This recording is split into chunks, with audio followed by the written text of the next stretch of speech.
Today was a great way to get towards the end of the regular season playing Vance Granville and being able to recognize our Hall of Famers with Dr. Cunningham and Michael Gray and having our alumni back and be able to play this well too. I mean, it was nice to see a lot of guys contributing on the floor at different times, guys coming off the bench, and it was just great to see our crowd too.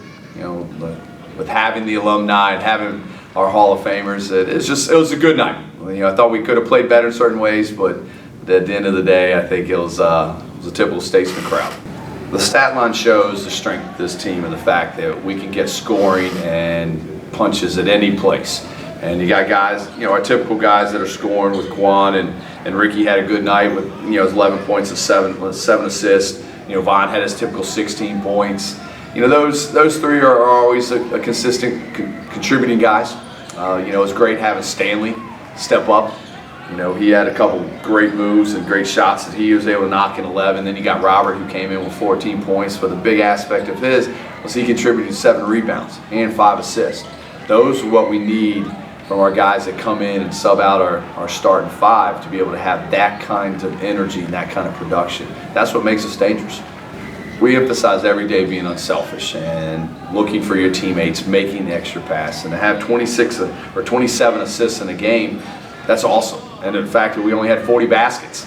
I mean, that shows that this team is really sharing, they're really buying into the team concept. Now, as long as we just start taking care of the ball and not turn it over 23 times and knock in some free throws, I think we're going to keep getting better. The best and strongest attribute of this team is the fact they enjoy playing with each other and they're not selfish. We've established there was a basketball tradition that started by Chan Pritchard, 40-some years ago. And it was great to have, Mark Young come in and be able to celebrate the 40th anniversary of the first Statesman basketball team. And now we're able to start recognizing our Hall of Famers and Dr. Cunningham and Michael Gray, who are both very distinguished basketball players and have done really well, successful careers. It's great to have that type of history here, and as we continue to build on it and to have a crowd like we did, to be able to recognize them, it's definitely an honor to be the athletic director and also basketball coach of such a strong and reputable and historic program like Richard Bland.